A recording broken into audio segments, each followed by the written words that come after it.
سارم برنی کو گزشتہ روز امریکہ سے واپسی پر کراچی ایئرپورٹ پر کیوں حراست میں لیا گیا؟ امریکہ نے سارم برنی کے حوالے سے پاکستان کو کیا شکایت کی اور امریکہ کیوں اس سارے معاملے میں اتنی دلچسپی دکھا رہا ہے کہ سارم برنی سے تحقیقات میں امریکی حکام بھی شامل ہیں؟ اس بات کو سمجھنے کے لیے آپ کو یہ سمجھنے کی ضرورت ہے کہ امریکہ کے اندر ایڈاپشن کا مرحلہ کس طرح سے ہوتا ہے۔ کیا واقعی میں اتنا آسان ہے کہ کوئی پیرنٹ جاتا ہے اور امریکہ میں جا کے بچے کو اڈاپٹ کر لیتا ہے؟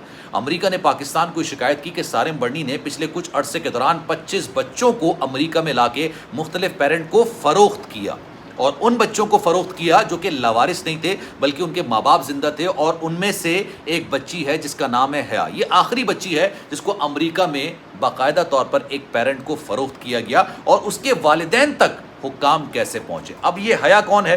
اس کے والدین نے کیا بیان دیا ہے؟ سارم برنی کو کیوں حراست میں لیا گیا؟ آج اس پر ذرا ڈیٹیل میں بات کرتے ہیں۔ میرا نام ہے سلمان مرزا اور میں آپ سب کا شکریہ ادا کرتا ہوں کیونکہ یہ ویڈیو دیکھنے کے لیے آپ نے وقت نکالا ہے، اس دعا کے ساتھ کہ آپ جہاں ہوں خیر و عافیت سے ہوں، صحت مند ہوں اور تندرست ہوں۔ جناب، گزشتہ روز امریکہ سے سارم برنی پاکستان واپس آ رہے تھے۔ کراچی ایئرپورٹ پر ان کو حراست میں لے لیا۔ حراست میں بھی اس وقت لیا گیا جب امریکہ نے پاکستان کو باقاعدہ پوری انفارمیشن دی کہ سارم برنی اس فلائٹ سے جا رہے ہیں اور اتنے بجے کراچی ایئرپورٹ پر پہنچیں گے۔ ایف آئی اے حکام تیار تھے۔ ایف آئی اے نے باقاعدہ جو آج ایف آئی آر تیار کی ہے اور عدالت کے اندر پیش کی گئی، عدالت میں سارم برنی کے وکلا موجود تھے۔ انہوں نے ضمانت کی درخواست کی، لیکن عدالت نے وہ ضمانت کی درخواست کو مسترد کر دیا اور 2 روز کے لیے ریمانڈ پر سارم برنی کو حکام کے حوالے کر دیا۔ اب یہ حیا نامی بچی کون ہے؟ 25 بچے کون ہیں جن کو باقاعدہ طور پر امریکہ میں جا کے جو لفظ استعمال کیا گیا ہے وہ ہے خرید و فروخت کا۔ بیسیکلی سارم برنی صاحب کسی تعارف کے محتاج نہیں ہیں۔ سارم برنی ایک طویل عرصے سے فلاحی کام کر رہے ہیں، سوشل ورکر ہیں، اور بچوں کے لیے جس طرح کا وہ کام کر رہے ہوتے ہیں، یقین جانیے میرے دل میں ان کی بڑی عزت اس لیے ہے کیونکہ بچوں کی فلاح کے لیے، بچوں کی بہبود کے لیے، بچوں کی ترقی کے لیے، بچوں کی رکھوالی کے لیے کوئی کام کرتا ہے تو یقین جانیے وہ دنیا میں بھی عزت کماتا ہے اور آخرت میں تو اس کا بہت بڑا مقام ہے۔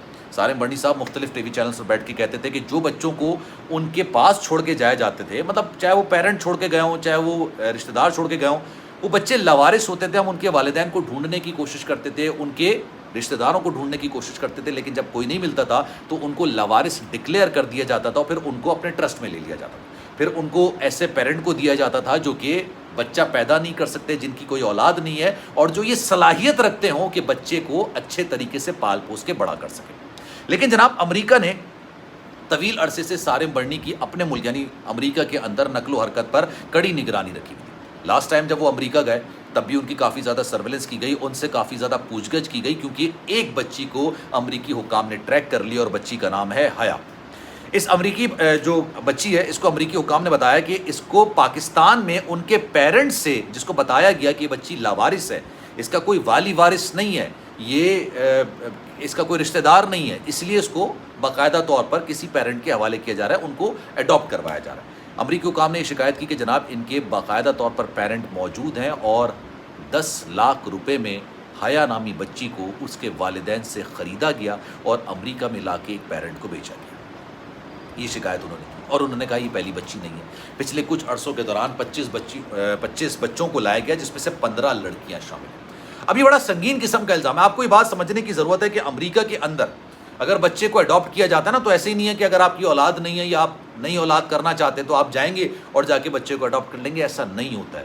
وہاں پہ اس کا پورا محکمہ بنا ہوا ہے اور اس بات کی جانچ پڑتال کرتا ہے، آپ کا انٹرویو کرتا ہے، آپ کا گھر آ کے دیکھتا ہے، اور اگر آپ بچہ اڈاپٹ بھی کر لیتے ہیں لیٹ سپوز، اس کے بعد بھی آپ کی نگرانی چل رہی ہوتی ہے، اس کے بعد بھی یہ دیکھا جاتا ہے کہ آپ بچے کی صحیح نگہداشت کر بھی رہے ہیں یا نہیں کر پا رہے ہیں۔ چلیں یہ بھی چھوڑیں، آپ کا اپنا بچہ کیوں نہ ہو، اگر وہ امریکہ کے اندر پیدا ہوا ہے اور اگر آپ اس کی صحیح دیکھ بھال نہیں کر رہے ہیں، آپ اس کی صحیح رکھوالی نہیں کر رہے ہیں، آپ اس کو اسکول نہیں بھیج رہے ہیں، اس کے بیسک جو ایکسپینس ہے اس کو بیئر نہیں کر پا رہے تو وہ بچے کو اٹھا کے اپنے پاس رکھ لیں۔ اتنے سنگین قسم کے وہاں پہ رولز بنا گئے ہیں بچوں کے والے سے۔ جب ان کو پتہ چلا کہ اس طرح کا معاملہ ہو رہا ہے اور اڈاپشن کے لیے پاکستان سے بچوں کو لایا جا رہا ہے اور یہاں پہ پیرنٹ کو دیا جا رہا ہے تو ان کے کان کھڑے ہوئے۔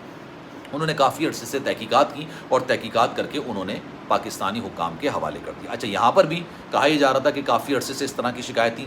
میں یہ نہیں کہہ رہا کہ میرے پاس یہ خبر ہے، میں آپ کو یہ بتا رہا ہوں کہ ان کے خلاف جو ایف آئی آر تیار کی گئی ہے اس کا جو متن ہے وہ میں آپ کے ساتھ شیئر کر رہا ہوں۔ اب وہ سارم برنی صاحب بے قصور ہیں یا قصوروار ہیں، اس بات کا فیصلہ نہ میں کروں گا نہ آپ کریں گے، اس کا فیصلہ عدالت عظمیٰ کرے گی۔ عدالتیں یہی فیصلہ کرتی ہیں کہ کون صحیح ہے، اس پر جو الزامات لگے ہیں وہ صحیح ہیں یا غلط ہیں، اس کو بری کیا جائے یا اس کو سزا دی جائے. لیکن ان پر جو الزامات لگے گئے ہیں آج میں ان کی فہرست آپ کو بتا رہا ہوں.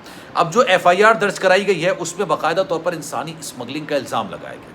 اب آپ کو یہ سمجھنا ہوگا امریکہ کے اندر دہشت گردی سے بڑا کوئی جرم تصور کیا جاتا ہے جس کی غالباً شاید بیل بھی نہیں ہو پاتی، وہ ہے منی لانڈرنگ اور وہ ہے انسانی اسمگلنگ. اور بچوں کی ہو تو وہ تو آپ سمجھ لیں کہ سونے پہ سہاگا والا معاملہ ہو جاتا ہے کہ وہ پھر اس کو اٹھاتے ہیں اور اس کے بعد پھر اس کے خلاف ایسا کیس بناتے ہیں کہ پھر شاید وہ زندگی بھر باہر نہیں آ پاتا. ان کے لیے یہ دو جرم منی لانڈرنگ اور انسانی اسمگلنگ بڑا سنگین قسم کا جرم تصور کیے جاتے ہیں. اور اس کے بعد پھر یہی ہوا کہ سارم برنی کو کافی، جب وہاں پر تھے وہاں پر بھی کافی پوچھ گچھ کی گئی. اچھا، سارم برنی کو اس بات کی اطلاع تھی کیونکہ جب وہ پاکستان کے لیے فلائی کر رہے تھے، فلائی کرنے سے پہلے انہوں نے باقاعدہ طور پر ایک ویڈیو بنائی اور انہوں نے کسی کو مخاطب کیا. میں نہیں جانتا انہوں نے مخاطب کس کو کیا، انہوں نے نام نہیں لیا، لیکن انہوں نے کہا کہ میں ان لوگوں کو سامنے لے کر آؤں گا، وہ باتیں بھی بتاؤں گا جو مجھے باتیں نہیں بتانی چاہیے تھیں. لیکن یہاں پر آ کے جب ان کو گرفتار کیا گیا، آج جو میرے پاس اطلاع میرے رپورٹر سے آئی ہے، انہوں نے یہ بات بولی ہے کہ سارم برنی نے اپنے جرم کا اقبال کر لیا ہے حیا کے معاملے تک. یعنی حیا کے والدین کا انٹرویو کر لیا بھائی. انہوں نے یہ بات بولی کہ ہم نے اپنی بچی کو 10 لاکھ روپے میں فروخت کیا. اب ان کے ساتھ جو ہوگا وہ ہوگا، لیکن جس نے خریدا اس کو لاوارث ڈکلیئر کیا، لاوارث ڈکلیئر کرنے کے بعد امریکہ لے جا کے کسی پیرنٹ کو فروخت کیا. یہ بڑا سنگین قسم کا معاملہ ہے، بڑا سنگین قسم کا معاملہ ہے. اب اس بارے میں کہا جا رہا ہے کہ انہوں نے اپنے جرم کا اقبال بھی کر لیا ہے. جو رپورٹرز جو ویب سائٹس پر خبریں لگی ہوئی ہیں وہ یہی ہیں کہ جناب انہوں نے اپنے جرم کا اقبال بھی کر لیا. لیکن یقین جانیے اگر ان ایلیگیشنز میں، الزامات میں رتی بھر بھی صداقت ہے، سچائی ہے، تو یہ بڑا افسوسناک معاملہ. میں دل سے اس بندے کی قدر کرتا ہوں، دل سے اس بندے کا احترام کرتا ہوں. میری نظر میں اس کی قدر و قیمت بہت زیادہ ہے جو بچوں کے لیے رحم دلی دکھاتا ہو، کیونکہ ہمارے دین کے اندر یہ، ہمارا دین یہ کہتا ہے کہ بچوں پر کسی قسم کا کوئی ظلم نہیں ہونا چاہیے. بچوں کی رکھوالی کرنا، ان کا والی وارث بننا، ان کی دیکھ بھال کرنا، ان کی نشو و نما کرنا، ان کے مستقبل کے لیے سوچنا. یار آپ سوچئے کہ آپ دنیا میں تو عزت کماتے ہی کماتے ہیں، آپ آخرت میں بھی کماتے ہیں. اور سارم برنی صاحب ایک ایسی شخصیت کے مالک ہیں جو کہ نہ صرف پاکستان میں بے تحاشا مقبول ہیں بلکہ پوری دنیا میں ان کو عزت اور قدر کی نگاہ سے دیکھا جاتا ہے. لیکن اگر اب ایک اور بات بڑی دلچسپ بات ہے کہ اس سارے کیس کے اندر اب جو ان کی اہلیاں ہیں نا، ان کو بھی شامل تفتیش کرنے کی بات کی جا رہی ہے، کیونکہ جو بینیفیشری ہیں ان کے ٹرسٹ کی وہ کوئی اور نہیں بلکہ ان کی اہلیاں. تو ابھی سارے معاملے کو بڑی قریب کی نگاہ سے دیکھا جا رہا ہے. یہ سارا معاملہ ہے، میں کوشش کروں گا کہ اس میں جتنی جیسے جو اپڈیٹ نکل کر آئے آپ کے ساتھ ضرور شیئر کروں، کیونکہ بڑا یہ اندھوناک قسم کا معاملہ ہے. لوگ ٹرسٹ کرتے ہیں اور ٹرسٹ کرنے کے ساتھ ساتھ ایسا نہیں ہے کہ ان کے پاس اضافی پیسے ہیں تو وہ دان کر دیتے ہیں، نہیں، کچھ لوگ اپنا پیٹ کاٹ کے دان کرتے ہیں کہ یار ہم تو کچھ نہ کچھ کر لیں گے، لیکن وہاں پر بیچارے لاوارث بچے ہیں، یتیم بچے ہیں، مسکین بچے ہیں، ان کا بھلا ہو سکے.